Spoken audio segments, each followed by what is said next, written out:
begin. So there's a HBR research which says that worldwide almost 75% of the startups fail.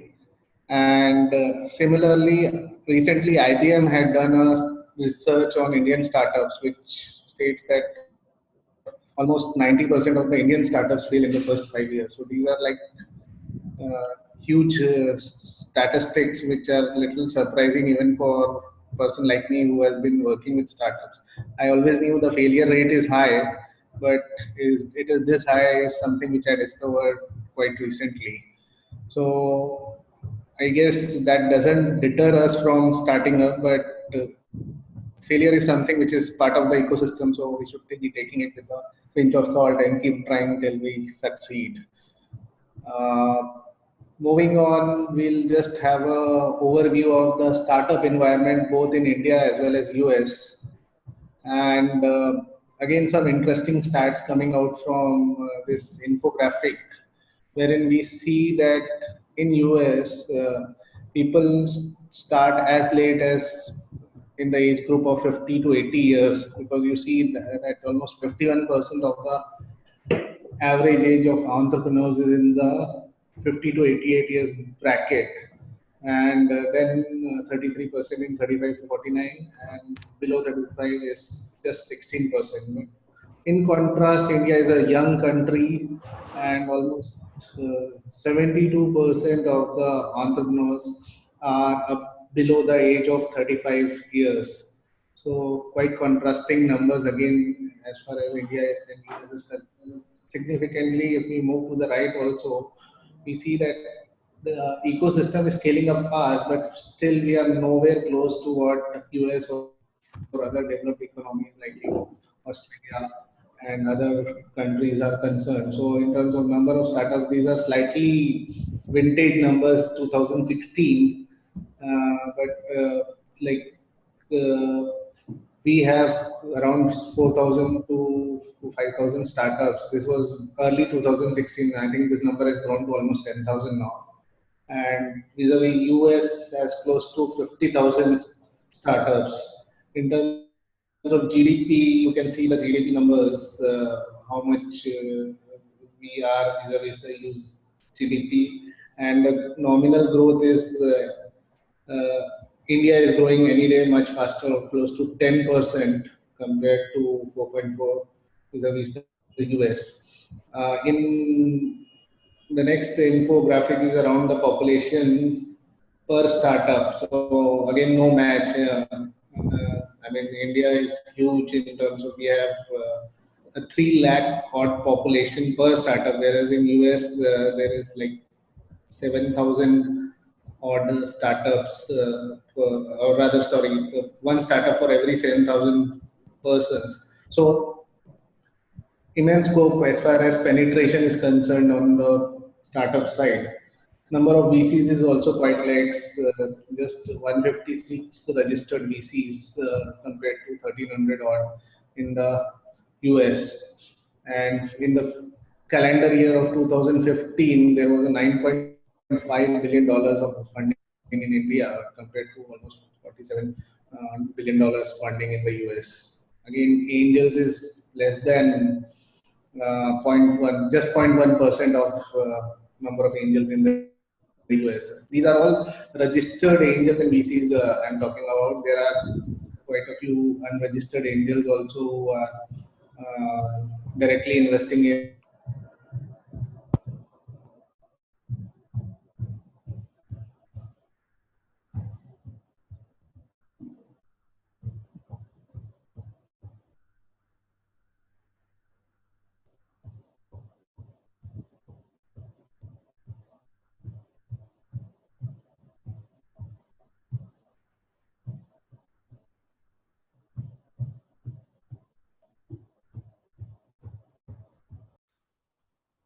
what was their valuation as per the last round of funding, and also the dates on which these guys entered the unicorn.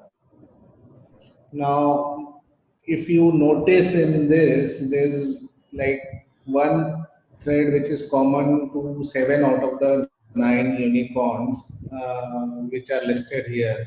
And That is that these are predominantly floated by ex-IIT guys. So except for Hike and this shop clues, rest of the startups are all floated by ex-IIT alumni. Moving on, we'll quickly have a look at the entities or legal structures which are possible in the Indian regulatory environment.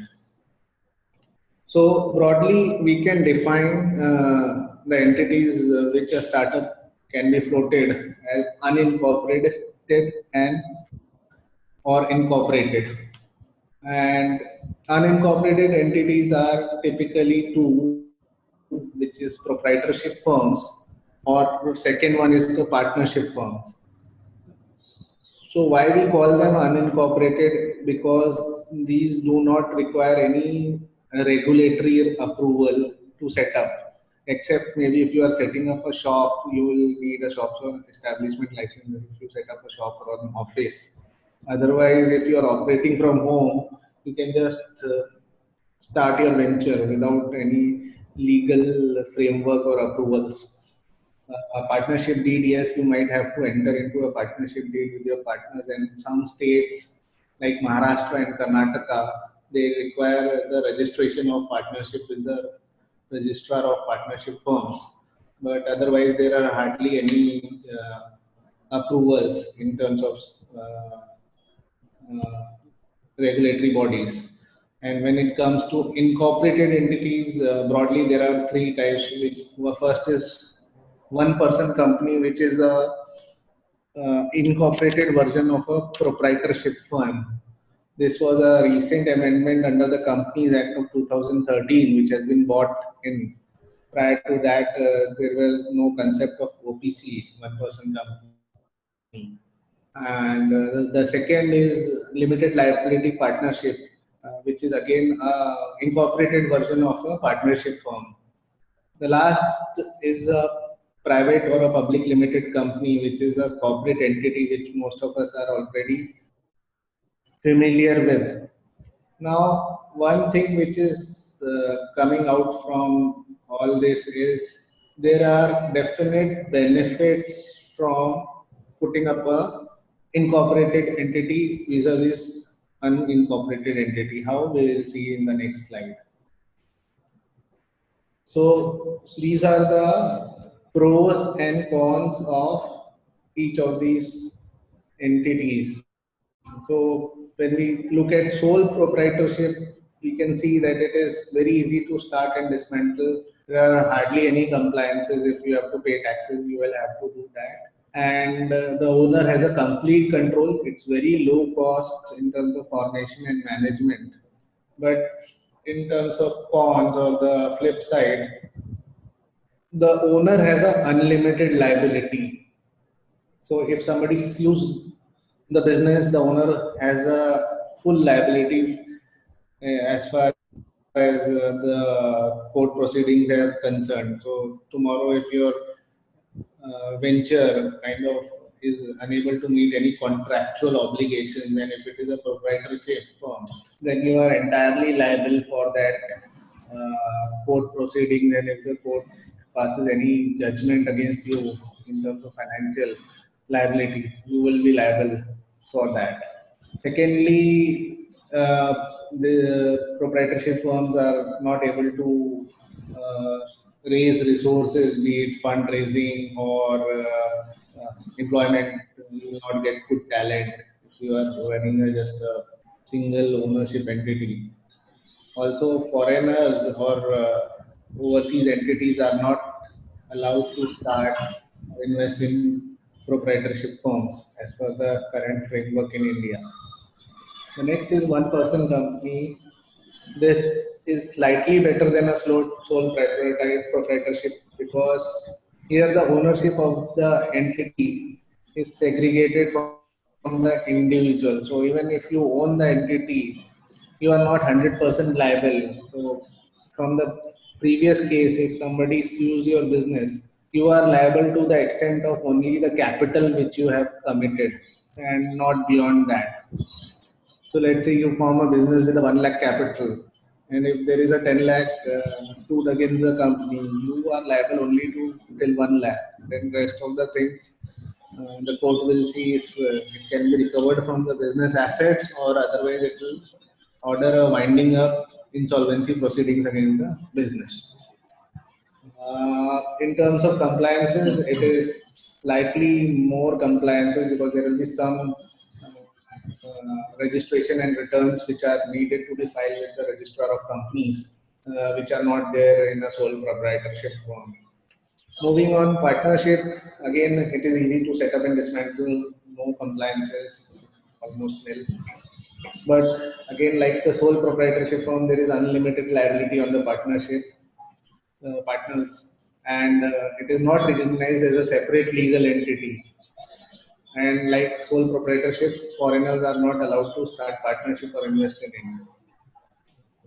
Compared to that, limited liability partnership is again an improved version of partnership firm, wherein your liability is again limited to the extent of capital you have committed. Then foreign entities and foreigners are allowed to set up and invest with the prior approval of RBI and Department of Industrial Promotion, if applicable, with regards to certain restricted sectors.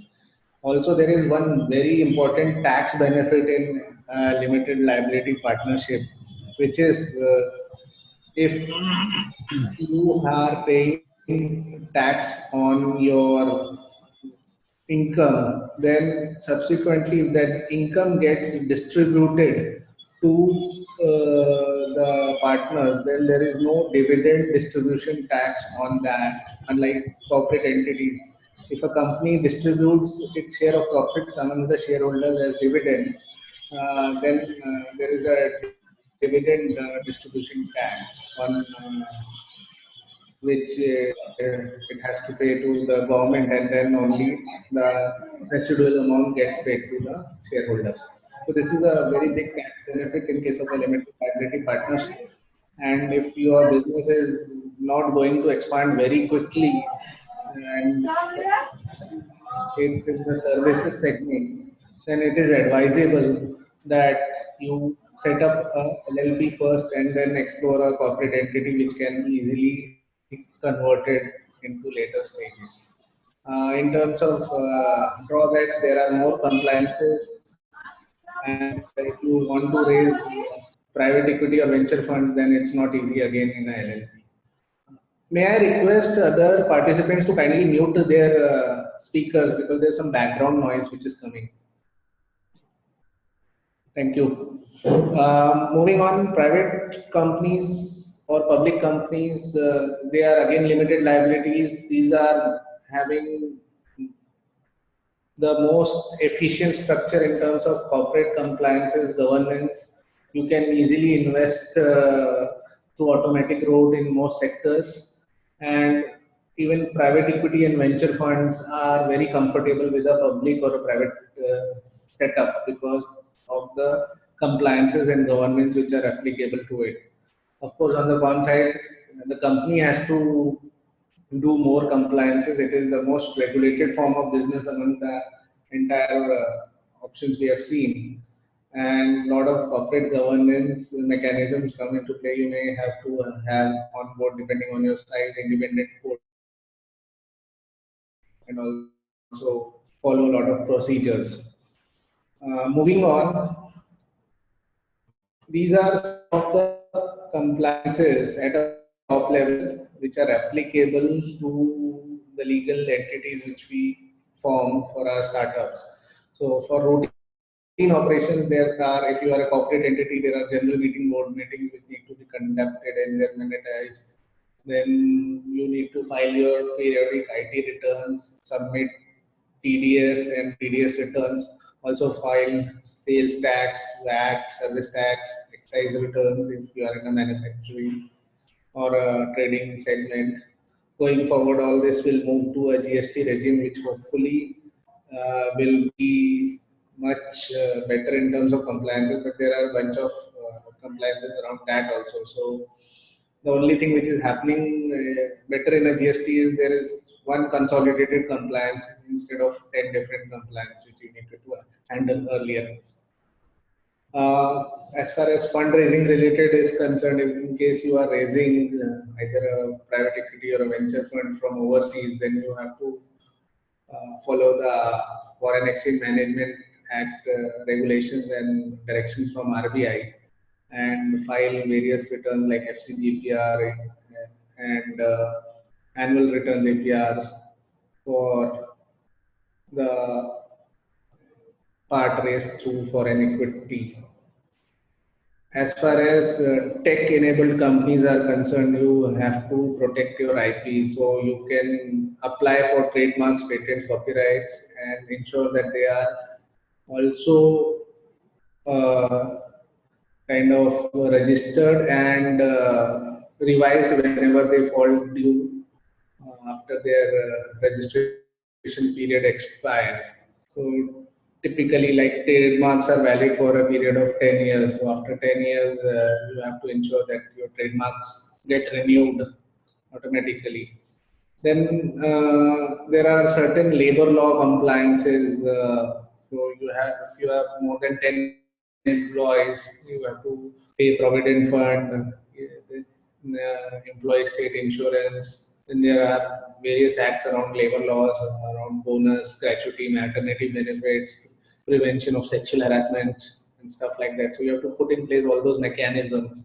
Of course, there are on this, but is applicable. Also, besides this, there are various acts, rules, and regulations applicable which are very state specific, especially in case of labor laws. It is always a good idea to have a good, knowledgeable labor law consultant on board who can guide us through various compliances. And these guys are not very expensive. In fact, the cost of non-compliance is very expensive. So, as long as there are number of employees more than 10, it is always a good idea to get the services of a good labor law consultant, and they take care of all the compliances end to end and also guide us on the procedures. We'll move on to the ease of doing business. So again, some stats. There is a World Bank survey on the ease of doing business for 189 economies, and they have aggregated the information on various parameters, be it ease of starting business, dealing with various permits, getting electricity, registering property, getting of minority interest, payment of taxes, cross-border trading, enforcement of contracts, and resolving insolvency. So India, ever since the Modi government has come in power, has moved only 4 notches, so from 134 to 130 in the latest ranking. Of course, Indian government is taking this up with the World Bank because made quite a huge progress as far as ease of starting business is concerned.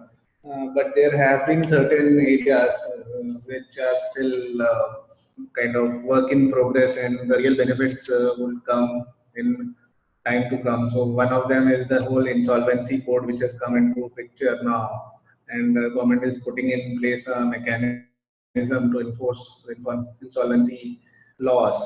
Also, there are certain areas as far as which are in the domain of courts, like the enforcing of contracts.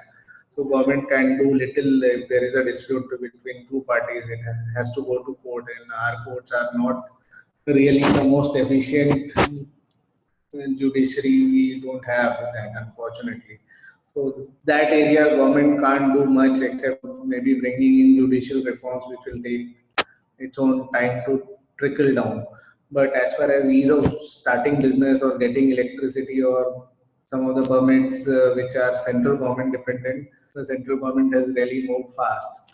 Whatever is state government dependency varies from state to state. So certain states like Telangana or Andhra or Gujarat, for that matter, are moving very fast in terms of welcoming investors and making them comfortable. But some like Maharashtra are still not moving very quickly as far as making it easier to do business in the state is concerned. Uh, this infographic basically gives you an idea as to how the government had shrunk the incorporation timeline for a corporate entity. So what used to happen earlier is uh, we have to file for name approval of a corporate, and after that we had to go through various form filings for directors, then company incorporation, and subsequently we had to apply for registration of PAN, TAN, service tax, all that. So that used to take anywhere between 15 days to a month to get a company fully incorporated. Now that timeline has shrunk to 5 to 10 days approximately. And primary reason is that government has consolidated that entire form now into INC 32. It is also known as a SPICE form. Because of this, we can follow in a sequential procedure after the name approval, the incorporation of company, and also filing of PAN, TAN, and other registration centrally through one portal only. And hence, a company can easily be incorporated within 5 to 10 days time period. These are stats from the Ministry of Company Affairs, wherein they have given that they have clubbed almost 5 procedures related to starting of business, which is relating to the incorporation and approval of PAN, TAN, and service tax numbers. Now they are issuing PAN TAN in just 1.1 days earlier, which used to take anywhere between week to 10 days. The corporate identification number CIN is issued within just 0.67 day, which used to take anywhere between 3 to 5 working days. And name reservation just takes half a day, which used to take 2 to 3 days. So some indication as to how the central government has made it easier for entrepreneurs to start their business. We'll come to the Startup India overview. Now, this definition is very important. What is startup? As per the Startup India program, an entity will be considered as a startup if it is incorporated as a private limited or registered as a partnership or a LLP in India, and from up to 7 years from its date of incorporation or registration, its turnover for any of the financial years since incorporation or registration has not exceeded 25 crores. And last but not the least, it is working towards the innovation, development, or improvement of product, processes, or services, or if it is a scalable business model with high potential of employment generation or wealth creation. So last is slightly generic, but that shows the focus of government in terms of which startups it's want to promote. So it is clearly saying that either you have to be having a very innovative product or process or service, and you are moving towards its either development or you already have developed it. Second, if you are having a very scalable business model which is having a very high potential of employment generation and wealth creation. So this criteria is also important other than the previous criteria. Now, one of the other thing is common question arises that okay, I incorporated a company, let's say in 2014, and Startup India started somewhere in January 2016. Am I eligible? The answer is no, because government is saying you have to have incorporated on or after the Startup India scheme came into the picture. So that is unfortunately the sad part. Even if your startup is less than 7 years, but if it is already existing, it will not be eligible for these benefits. This is a background about the Startup India scheme and its salient features. So this was launched in January 16 by Prime Minister Modi, and it is basically focusing not only to build a strong ecosystem, but also create employment now. So the government has kind of tweaked this program and focuses also now on generating employment. Of course, they will be doing a lot of things. One is establishing startup hub, then establishing various incubator centers across the country, starting 500 tinkering labs, 7 research parks, 15 technology business incubators and startup centers, and exemptions on capital gains for angel and VC or alternate investment fund investors if the funds are invested via the fund of funds recognized by SEBI. So we'll come to that in a bit. But there are capital gains exemptions for investments in startups which are through fund of funds recognized by SEBI. Now this is more like a flow chart as to simply explain to you the various conditions and how you can claim benefits under the Startup India. Now, if you go through it, this is very self-explanatory. I will not take much time on this, but if you guys have any questions regarding the Startup India, because it's slightly rule-based, I am happy to take it offline for many of you and guide you on this.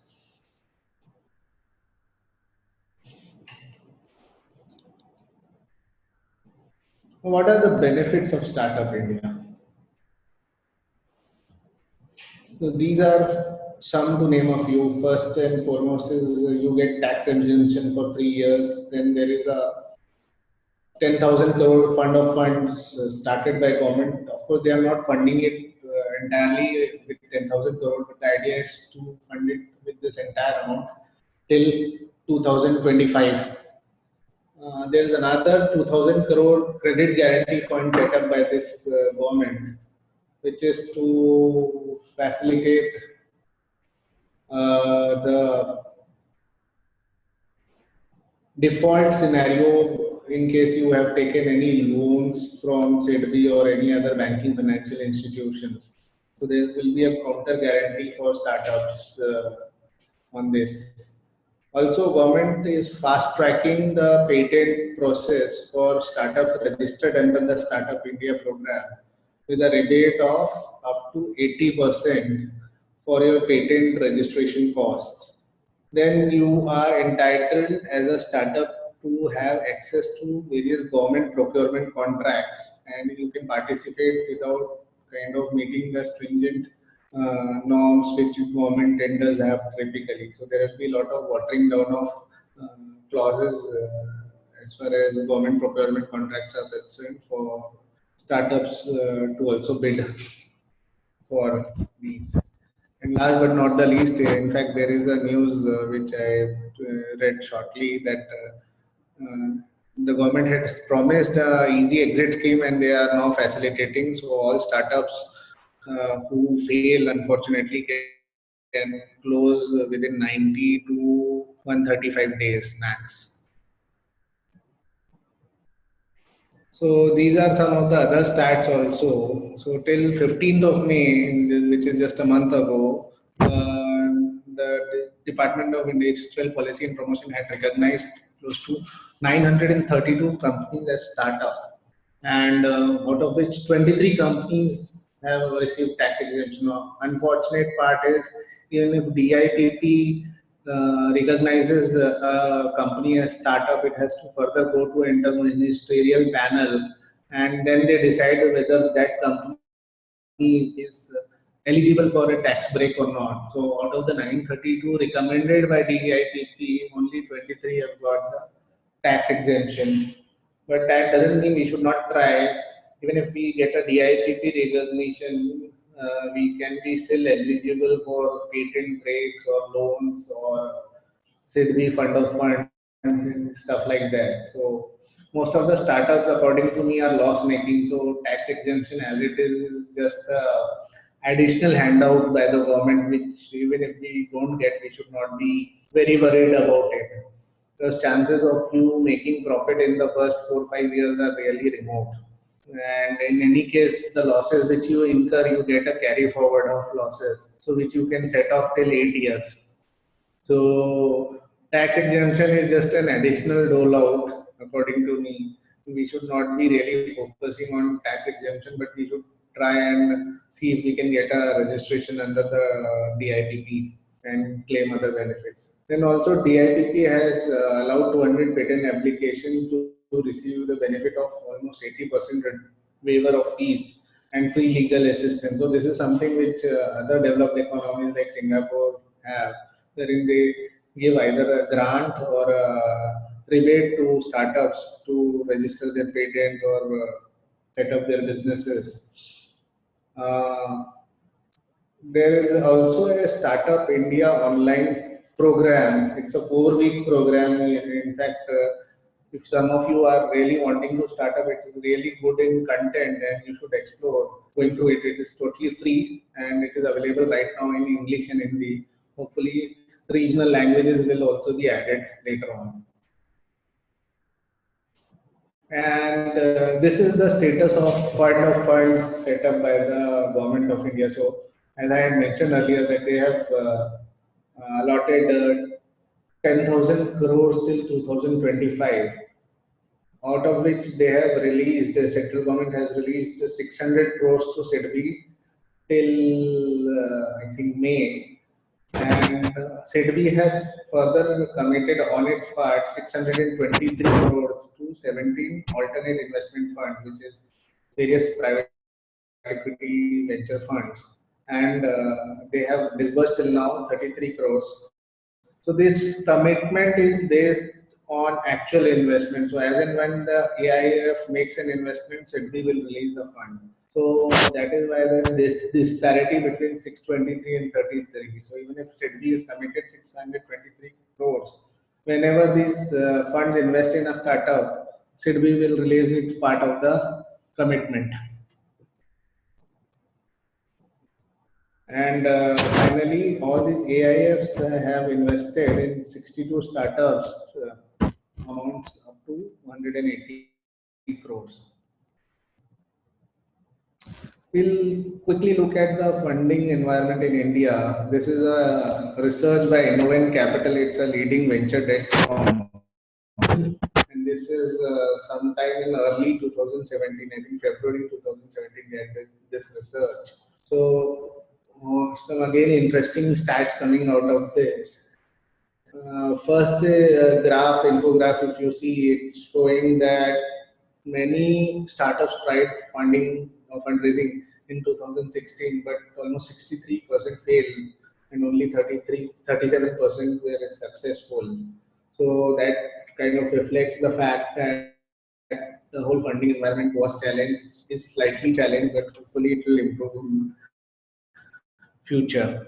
And startups had to pitch to almost 6 to 7 investors before they were able to raise a fund. Various reasons in terms of successful ventures who got funded. So they were able to raise funds from external investors. Only 12% could do that. Existing investors funded 7% of the ones who were able to raise funds. Then 7% raised a bridge round, and others raised a suboptimal round from other external sources, and balance 15% attempted to raise but could not raise. On the right hand side, if you see how much funding they will look to raise in 2017, so various fund ticket sizes are given to 12.5 million for VC funded, angel seed funded is 2 million, and bootstrap is 2 million again. As far as the view concerned, whether fundraising would be more challenging or not, it is equally 50-50% yes and no. So half are optimistic, half are pessimistic, and they are very confident as far as who will drive the ecosystem. 74% felt that entrepreneurs will drive the ecosystem. and only 26% felt that investors, which is a good sign actually. I feel also personally feel that investors should not be calling the shots as far as the funding is concerned. If venture is genuine and deserving, they ought to get invested. Moving on, part two of the survey. What are the important factors of choosing a lead investor? So various reasons allotted. You can see, and interestingly, these investors as well as startup ecosystem people were asked that are we in a technology bubble. So majority felt that yes and maybe. So 18% felt that yes, we are in a technology bubble. 15% said yes, and it's not bursting soon. But 32% also felt that maybe we are in a technology bubble.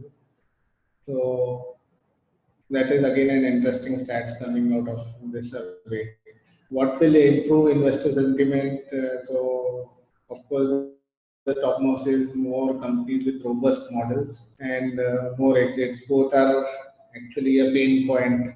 In fact, the quality of companies is improving in the startup ecosystem, but exit is something I feel it is something which also government needs to work upon. We don't have a very robust institutional system for providing exit to investors, and that is why many of the deals are not happening in our ecosystem.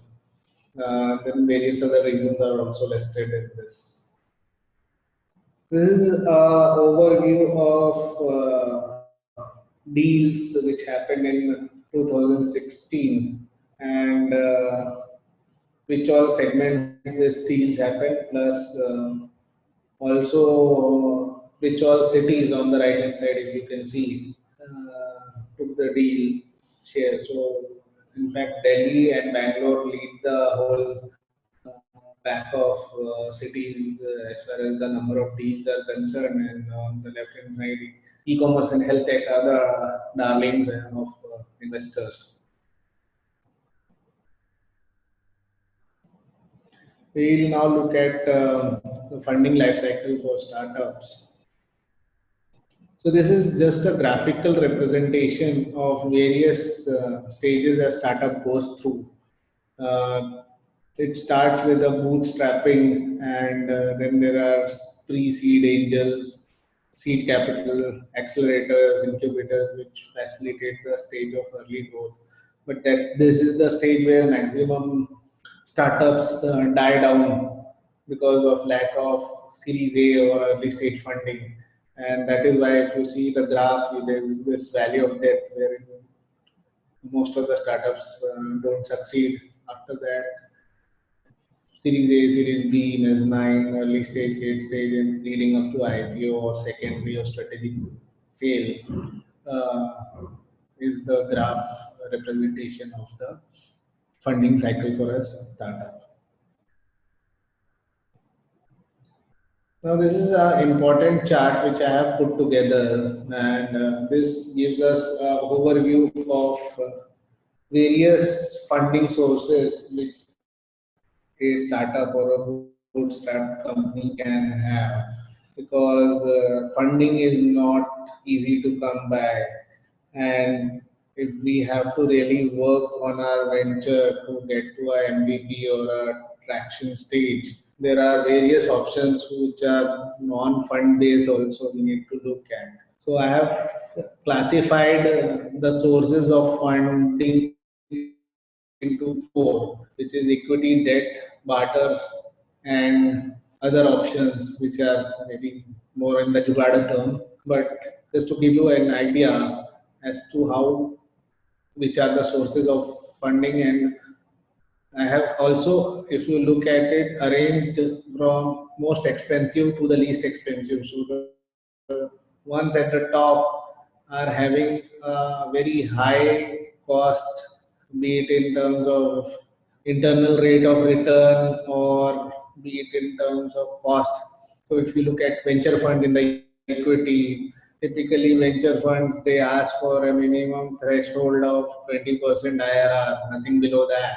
And the other sources also, be it the HNI, angels, partners at various corporate heads, syndicate platforms. These guys also have a hurdle rate of 80 to 20%. Then there is something called as media barter. Some of you must be aware that Times of India Group, they basically take a equity stake and in return give you space in the Times of India publications or internet or radio or any of the properties they have, holdings and all. And of course, they also build in a certain IRR in that. HNIs, we already know. Then there are incubators or accelerators which facilitate the early stage growth of a startup in return of certain equity. Of course, they also expect a certain IRR. The least expensive are crowdfunding, friends and family, or putting your own funds. So this is as far as equity is concerned. On the debt side, credit cards and personal loans are the most expensive, almost 35 to 40% as far as credit card is concerned, interest rate. Personal loans also don't come cheap. They will be expecting anywhere between 15 to 20% depending on which source you are getting finance from. The venture debt from a PE funded company is available. Again, it is in the range of 15 to 18%. Then there are SME loans from NBFCs, factoring is there, leasing is there. Factoring is basically if you are having some marquee clients, then you can discount their invoices and get paid in advance. Leasing, you can explore if you want to finance some of your IT assets or other assets as far as capex is concerned. Then there is loan against collateral and CGTMSC. Some of you might be aware about this scheme, but this scheme basically is a scheme floated by the central government trust for micro, small, and medium enterprises, CGTMSC, which facilitates loan up to 50 lakhs of rupees from PSU banks to any startup which is registered under the government scheme. So there is something called as Udyog Aadhaar. If you do a Google, you will come to know. And you can go and register your startup on this portal Udyog Aadhaar. And you will be granted a unique registration code. Once you have that code, you are eligible for this CGTMSE scheme, which is floated by the government of India. And you can take a loan without any collateral.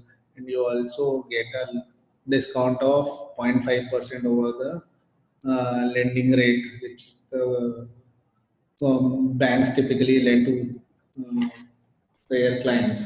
Now, the problem is that most banks will say no to you when you go for CGTMSE scheme. It is your persistence and ability to pursue a matter and your belief in your startup which will help you get a CGTMSE loan. So it is difficult but not impossible. You can always pursue this option also. As far as other sources, barter or consignment matters are concerned, these are typically self-explanatory. You can exchange goods for goods or service for goods or vice versa, or maybe strike a deal with your friends or professional colleagues for some kind of support, or exchange resources, or take up office space in lieu of maybe giving equity in your company. So this is typical example of barter. So the possibilities are endless. These are some of the examples I have just listed. Other sources instead of like as these thing goes, you can explore taking SaaS solutions instead of buying a software wherever possible, or get some very senior people to work for you on in lieu of either equity or pay them some part time and later on give them sweat equity. Then you can ask your customers to fund you if you have a good product or service going. They can give you some advance. You can look to license your product in some other markets other than the market you are in.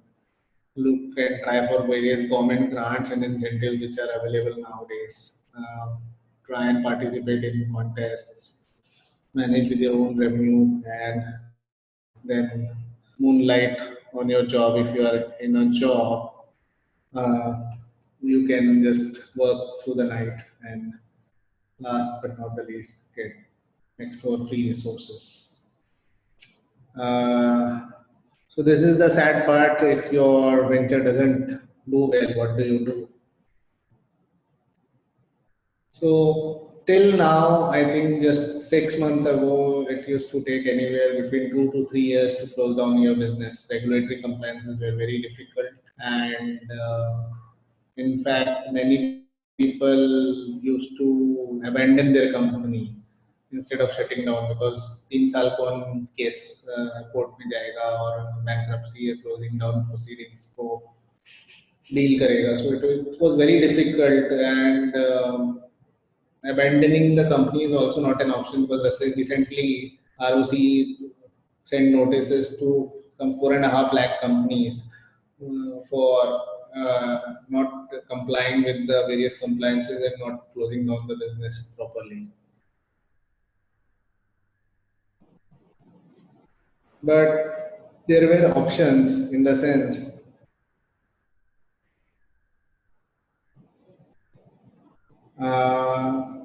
that we have we could do an asset sale. We could do stripping of assets of the business and then close down the company.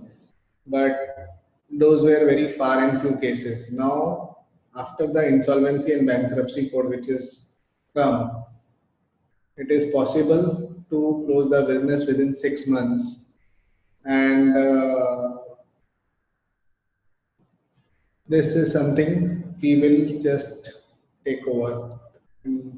What are the bankruptcy code?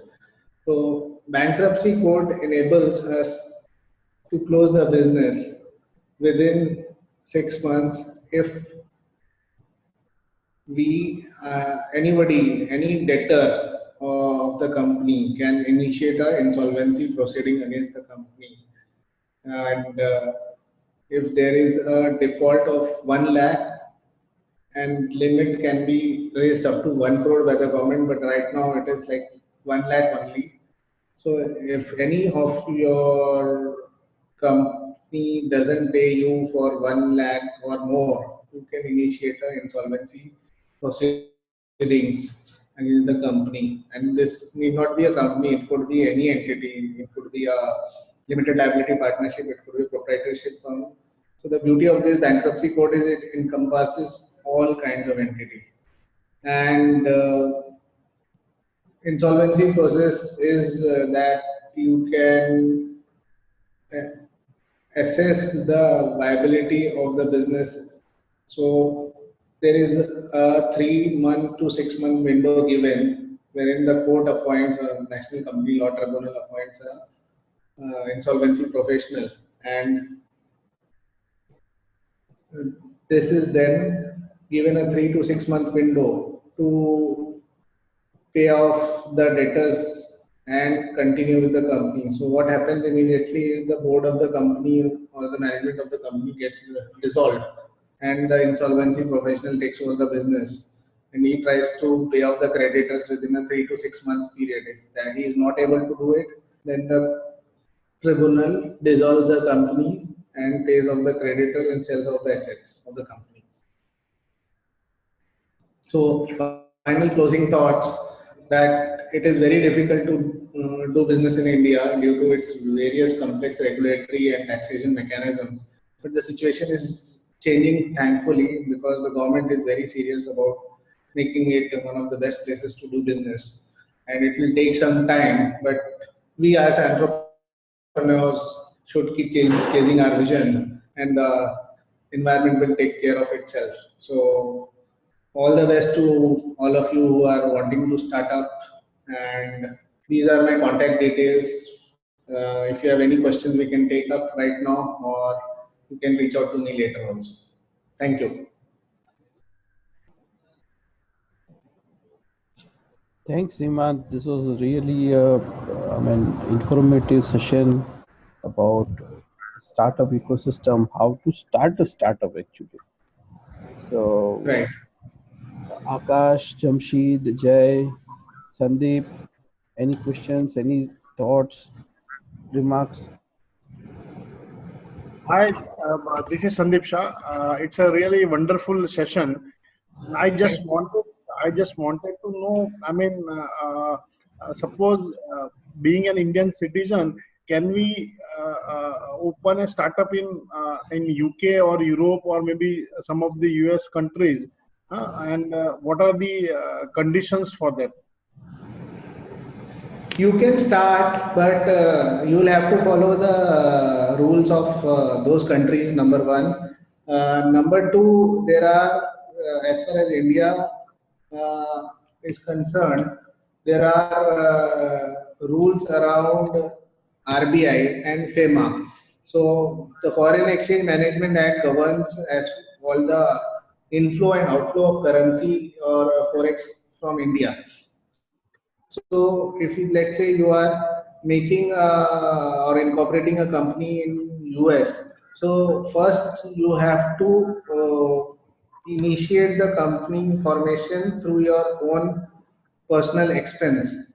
So you will have to appoint a CPA, let's say, for example, like in India, we have chartered accountant, they have CPAs. Yes. So we will appoint CPA and take his help to incorporate the company. Once the company is incorporated, we will have to fund the company as far as its capital is concerned. So once the company is incorporated, then we have to approach the RBI for something called as ODI, which is Overseas Direct Investment. And RBI will give permission to you within a week, 10 days time to fund your company, and then you can go ahead and remit money to the company for its share capital and subsequent businesses. So that broadly is the procedure as far as creating company in any jurisdiction from India is concerned. Of course, there are various local laws on which I am unable to comment, and these vary from jurisdiction to jurisdiction and country to country. So that is something you will have to consult the local experts on that. Yeah. Thanks. Yeah. Hi, this is Jamshed. Thanks, Seemant. I think this was a really good, introductory into the startup environment per se. So I just wanted to understand, say if we are looking at, crowd funding, what are the good crowdfunding, platforms that are available, wherein we can also invest in, some of these startups, which are of high stature and high quality, or more robust business processes in place. So as far as crowdfunding is concerned, unfortunately, this has not really taken off in India, and the government is still, government means RBI is still in the process of deciding what to do as far as crowdfunding is concerned.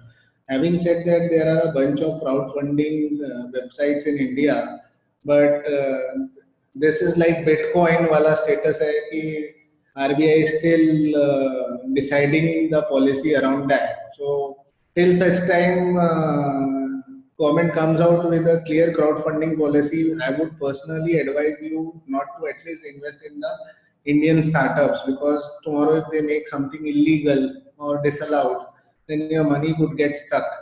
So better wait for regulatory clarity on this, because if you kind of go on any of these platforms and fund a startup, you are kind of taking a business risk and a regulatory risk both. Understood. Thank you so much for your advice. Yeah. Akash, any questions?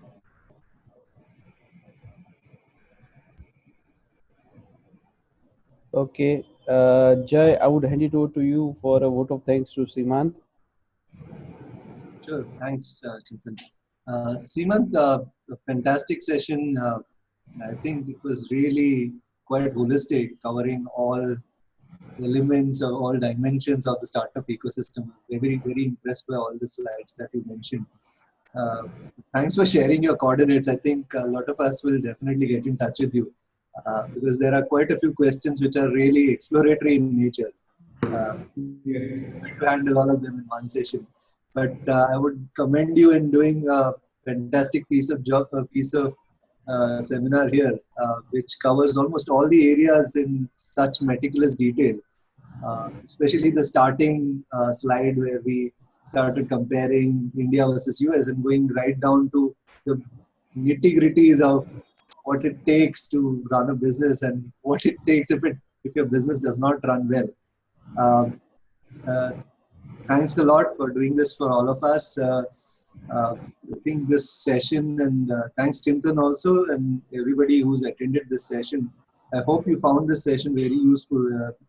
Experts like Seemant, Srivastava bring added value to all to such kind of forums just by the sheer content that they are delivering here. I would invite all of you to please get in touch with Seemant whenever you think that there is scope for getting in touch with him on these aspects. And thanks for joining us here. I would hand it over to Chintan now. Thanks, Jay. Jamshed, Akash, any comments? Sandeep?